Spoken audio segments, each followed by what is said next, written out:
GST rate cut के बाद बहुत कुछ चीज़ें सस्ती हो गई हैं, लेकिन क्या आपको ये पता है कि पेट्रोल और शराब सस्ते हुए हैं कि नहीं हुए हैं? हम आपको इस वीडियो में बताएंगे। नमस्कार, आप देख रहे हैं न्यूज़ 18 का डिजिटल प्लेटफॉर्म और मैं हूं आपके साथ श्रुति श्रीवास्तव। सोमवार यानी आज के दिन 22 सितंबर से भारत के इनडायरेक्ट टैक्सेशन सिस्टम में बड़े बदलाव हो गए हैं।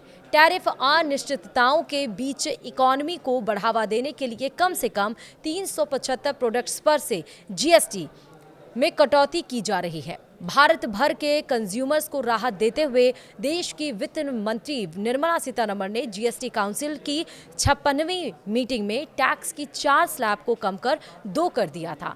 इस जीएसटी रिफॉर्म के बाद 5 और 18% जीएसटी स्लैब ही रहेगी। वहीं एक 40% का स्पेशल स्लैब होगा, मतलब वहीं 40% का एक स्पेशल स्लैब भी होगा जिसमें लग्जरी और सिन प्रोडक्ट्स को रखा गया है। 12% जीएसटी स्लैब के तहत लगभग 99% वस्तुएं 5% टैक्स स्लैब में आ गई हैं।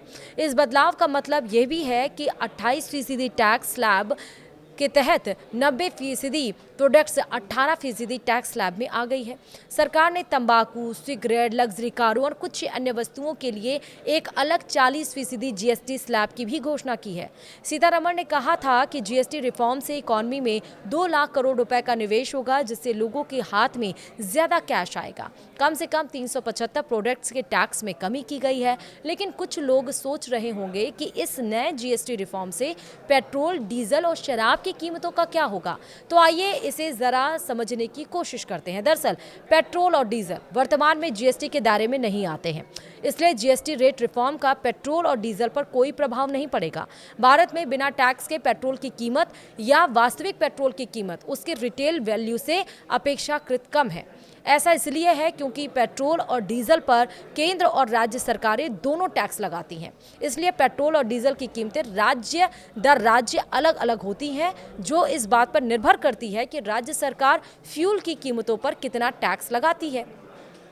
रिटेल प्राइस में अतिरिक्त राशियों, डीलर को दिए जाने वाले कमीशन और माल ढुलाई लागत आदि शामिल होता है। पेट्रोल और डीजल पर लगने वाले विभिन्न प्रकार के टैक्स में केंद्र का उत्पाद शुल्क और राज्यों द्वारा लगाया जाने वाला वैट शामिल है। जहां उत्पाद शुल्क सभी राज्यों के लिए समान है, वहीं वैट राज्य दर राज्य बदलता रहता है, जिससे कुछ राज्यों में पेट्रोल की कीमतें ज्यादा और कुछ में कम हो जाती हैं। तो वहीं केंद्र सरकार पेट्रोल और डीजल को जीएसटी के दायरे में लाने पर विचार कर रही है।